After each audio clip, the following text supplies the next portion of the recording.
today, so Okay. we'll see what he can do right around. So. Is there expectation that he will try to practice? My expectation is we'll see what he can do. Okay. Today. All right. How happy were you that Wilton, who showed a lot of perseverance, was able to come in and contribute the way? Well, it's what we expected. I think he's actually trained really well the last couple of weeks and has been really sharp. So what we kind of saw, what we've seen in training is what we kind of saw on the field on Saturday night. So I was happy for him.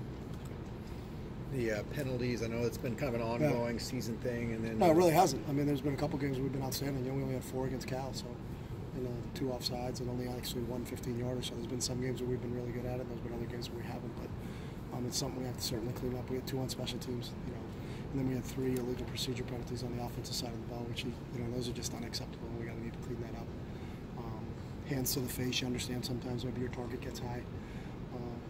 The roughing the passer on the defensive player because it could have been preventable. So we need to get that taken care of. And then we had a hold on offense and a block in the back on offense. That both of them, when you watch the film, were legit calls, but we've got to do a better job with our targets. We have to do a better job with our hands. So we can't afford to negating big plays when we're on offense or giving the other offense extra yardage with our penalties. So we have to clean that up. Seems like Demetric Felton's getting a little bit more time.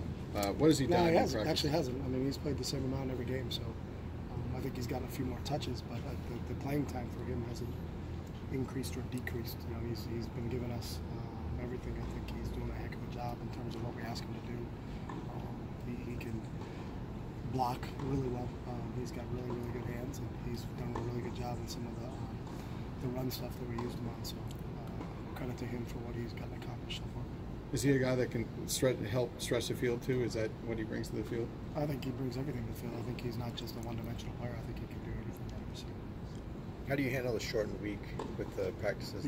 Today's Monday, so tomorrow's Tuesday, and game day is on Friday. Friday is like a Saturday to us, so we just don't have the off day that we usually have been afforded. But that's just the way it is. And Utah has the same exact schedule, so it's not like one team has an advantage over another team.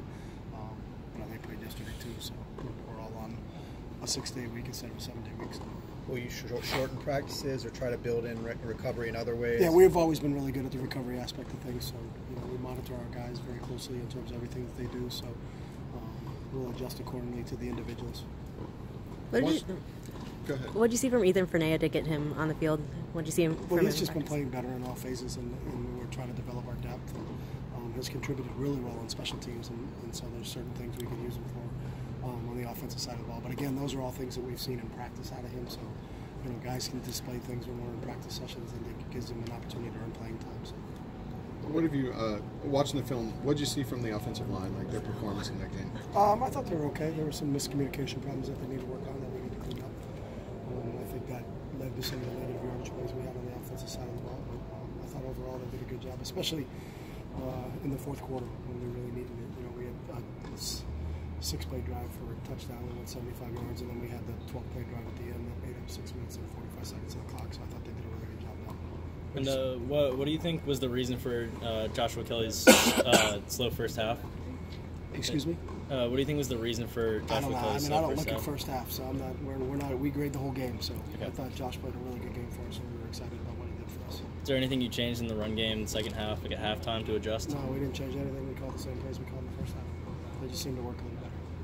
The run defense, 7.6 yards per carry allowed. What did you see with their missed tackles? Okay. Yeah, I think we had 18 missed tackles on the day. We had some fits where we needed to be.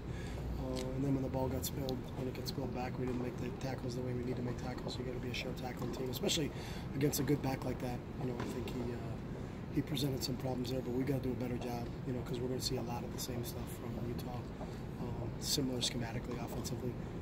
And then the quarterback is probably more of a threat. Utah's quarterback is more of a threat in the run game than we just faced. So we really got to shore that up.